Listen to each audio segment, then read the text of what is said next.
ধলাই জেলার কমলপুরে এক চাঞ্চল্যকর ঘটনা, যেখানে মল্লিকা গোপের বাড়িতে চুরি চালানোর পর দুর্বৃত্তরা আগুন ধরিয়ে দিয়েছে বলে অভিযোগ। তবে স্থানীয় বাসিন্দাদের একাংশের দাবি, এটি পরিকল্পিতভাবে নাশকতার ঘটনা হয়ে থাকতে পারে।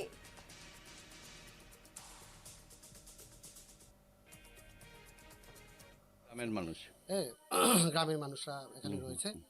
তো দেখলাম অনেক কিছু ভিতরে যে সোফা টোফা আর আপনার ওই টিভিগুলো ছিল, এরপর বিছানা ছিল, সবগুলো পুড়ে গেছে। তো তারপর ওদের থেকে খবর নিয়ে জানতে পারলাম যে ওরা সামনে দিয়ে ঢুকেছে, তালাটা ভেঙে গেছে।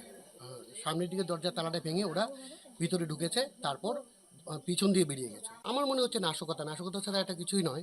কারণ এখানে চুরি করার কোনো কিছুই চুরি হয়নি। আমাদের দেখা মতো কোনো কিছু চুরি নেই, শুধুমাত্র আপনার এই সিলিন্ডারটা নিয়ে গেছে। আচ্ছা, কারণ সিলিন্ডারটা যদি ও না নেয়, তাহলে ওটা যদি ব্লাস্ট হয় তাহলে তো অনেকটা শব্দ হবে, মানুষ জানতে পারবে। বাড়ির মালিক আমার মনে কোথায় হচ্ছে ছিল? বাড়ির মানে দেওঘর গেছে।